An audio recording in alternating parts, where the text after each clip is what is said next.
En 2014, nous avons pris une initiative, c'était en tant que ministre des Affaires étrangères. On s'était retrouvés et nous avons dit l'instabilité dans notre sous-région est grande et on sait que la question du nombre de mandats constitue un vrai problème.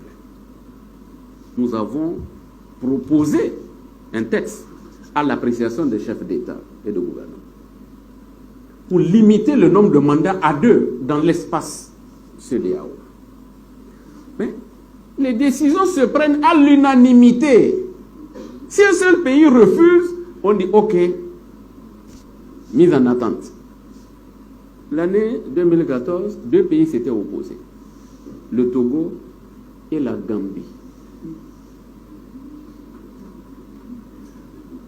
En 2021, le dossier est revenu dans le cadre de la réforme des instruments juridiques de la CEDEAO. Et on avait demandé, bon, il faudrait que le protocole sur la bonne gouvernance, les élections et la démocratie soient actualisés. Et on a ajouté encore cette disposition de limitation du nombre de mandats à 2. Là, c'est 3 pays qui se sont opposés. Et tenez-vous tranquille, c'était en septembre 2021 à Accra. Qui sont ces pays? La Côte d'Ivoire, le Sénégal et le Togo. Ceci explique cela. Hein? Suivez mon regard. D'accord. Donc, la réforme n'a pu être retenue. On a dit reporter. Reporter. Mais le débat est toujours là. Parvenir à la limitation du nombre de mandats dans l'espace CEDEAO pour rendre plus prévisibles les processus politiques à l'intérieur des États. Donc, nous sommes dans ça et le Parlement travaille sur la question, mais n'a qu'une voix consultative. En 2014, nous avons pris une initiative, c'était en tant que ministre. Monsieur le ministre, votre collègue du tourisme et des loisirs ce matin affirmait que les 30 candidates des Miss France feront une visite officielle à Abidjan au compte de l'État de Côte d'Ivoire. Monsieur le ministre, qu'est-ce que cela peut apporter à la Côte d'Ivoire au moment où des enseignants grèvent et plaident pour de l'argent? Merci, monsieur le ministre. Après, un pays, c'est un tout. Vous parlez d'enseignants qui grèvent, mais je vous ai donné les chiffres. 50% dans le secondaire, 20% donc au niveau du primaire. C'est ceux qui font la grève. Maintenant, un pays, c'est un tout. Moi, je me félicite de cette annonce du ministre du Tourisme, parce que ça montre que notre pays est un pays stable, est un pays accueillant, est un pays dynamique, est un pays qui peut recevoir, et nous l'avons démontré lors de la CAN, notre sens de l'hospitalité. Cela met en lumière, une fois de plus, je dirais, la sérénité qui règne dans ce pays, la paix qui règne, parce que je vois mal des Miss venir en villégiature d'un pays en guerre. Non, nous sommes en paix, nous vivons bien, nous sommes heureux. C'est bien pour cela que nous avons pu recevoir 2 millions de visiteurs pendant la CAN, c'est pas rien, et cela se poursuit. Et je pense que c'est aussi un des effets de la CAN, d'avoir jeté donc de la lumière sur le pays et le rendre encore plus attractif. C'est une très bonne nouvelle. De restreinte de Générations et Peuples Solidaires GPS a procédé à une analyse de l'actualité sociopolitique internationale et nationale. Un intérêt particulier a été porté au point ci-après. De la répression de l'opposition politique en Côte d'Ivoire, une dérive inquiétante du régime Ouattara. Le régime d'Alassane Ouattara, après avoir systématiquement usurpé les acquis démocratiques longtemps défendus en Côte d'Ivoire, continue de sombrer dans une autocratie manifeste.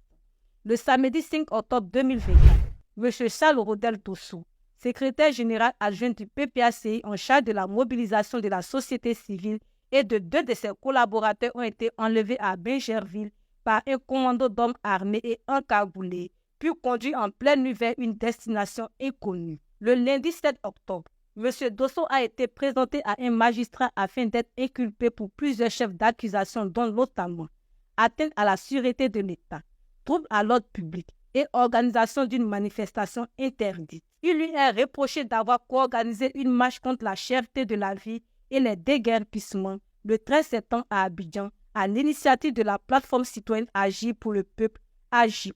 M. Dosso est actuellement détenu au port pénitentiaire d'Abidjan, Esmaka, en attente de son jugement. L'arrestation arbitraire de M. Charles Rodel Doussou, membre de la direction d'un parti politique de l'opposition, sous le prétexte fallacieux Mekomo 2, tentative d'atteindre à la sûreté de l'État, est la preuve ultime que notre pays est désormais une dictature. On criminalise les opposants pour mieux les abattre, de Mme Pulchérie Balé à M. Charles Rodel Doussou, en passant par les 19 marcheurs pacifiques lourdement condamnés en septembre dernier. La machine à museler l'opposition, à l'approche de l'élection présidentielle de 2025, est lancée et tourne en plein régime. Toutes les voix critiques sont condamnées à l'extinction par la menace, la violence policière ou la répression judiciaire. C'est également le cas pour M. Kando Soumaro et Traoré Mamadou, deux cadres de GPS, membres de la commission de coordination et d'orientation de notre mouvement, ainsi que notre camarade Kader Doumbia. Leur crime, avoir prêté leur voix et leur plume à la défense de la justice sociale et à la recherche de la transparence dans le processus électoral en cours, afin que l'élection présidentielle de 2025 soit démocratique, inclusive, transparente et apaisée. Avec eux, plus de 60 militants de GPS, hommes et femmes, ont été arrêtés, emprisonnés, battus, jugés et condamnés pour divers délits à travers le pays. On vient d'avoir une révélation dans cette vidéo que je viens de vous présenter. Alassane Ouattara nous explique donc que lui, M. Ouattara, pendant qu'on vote une constitution en Côte d'Ivoire pour 2 mandats et qu'il se fait passer pour un démocrate, sur le côté à la CEDEAO, il refuse de voter pour 2 mandats. C'est-à-dire le Sénégal, la Côte d'Ivoire et le Togo ont refusé de voter pour 2 mandats. M. Ouattara avait donc tout prévu.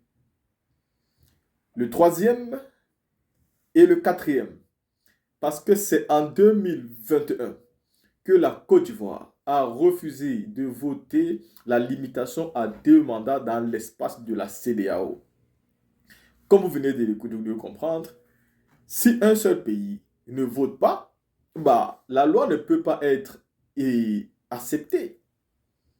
Alassane Ouattara n'ayant donc pas voté ceci, pour la CEDEAO, la Côte d'Ivoire n'est pas un pays qui est limité à 2 mandats. Parce que si c'était le cas, ça serait facile pour eux de le voter. Vous n'avez pas écouté le nom du Ghana. Vous n'avez pas écouté le nom de la Guinée. Vous n'écoutez le nom d'aucun autre pays. Les pays cités, vous l'avez écouté là. Et vous comprenez donc que Macky Sall d'alors voulait vraiment faire un autre mandat. Macky Sall voulait faire un 3e mandat. En 2021, il faut le préciser, ce n'est pas Ousmane Sonko, ce n'est pas Bassirou Diomaye Faye qui est au pouvoir. C'était M. Macky Sall. Donc Macky Sall voulait faire 3 mandats. Bassirou avait vu dans ça. Sonko avait vu dans ça. Ils ont décidé de mener la lutte. D'où tout ce que nous avons pu vivre au Sénégal. La team fait très très attention à ce qui se passe. Les révélations sont claires ici. Ce monsieur n'est pas venu là pour quitter le pouvoir un jour. Non, il est venu pour s'éterniser au pouvoir. Et pour ça, il a pris tous les moyens qu'il faut pour pouvoir garder le pouvoir à vitam aeternam pour lui seul. Le retour du président Babou est là. Le 3e mandat est passé, mais c'était déjà un mandat illégitime et illégal. Déjà que lui-même, depuis 2011 qu'il est arrivé au pouvoir, il est illégitime parce qu'il a été imposé par une force extérieure. Ce n'est pas le peuple qui l'a choisi. Et pourtant, le président a dit dans sa sortie, laissez le peuple ivoirien décider du président qu'il veut. Nous pensons tous que c'est la chose la plus logique, mais pas pour tout le monde. Surtout pas pour certains pseudo-intellectuels, professeurs, agrégés, et ceux qui ont une expérience comme Alassane Ouattara. Le peuple ne doit pas choisir, mais les amis doivent nous installer, à l'instar de son ami Nicolas Sarkozy. Mais il faut le dire. La team, voici donc ce qu'on vient d'écouter. Dis-moi ce que vous pensez.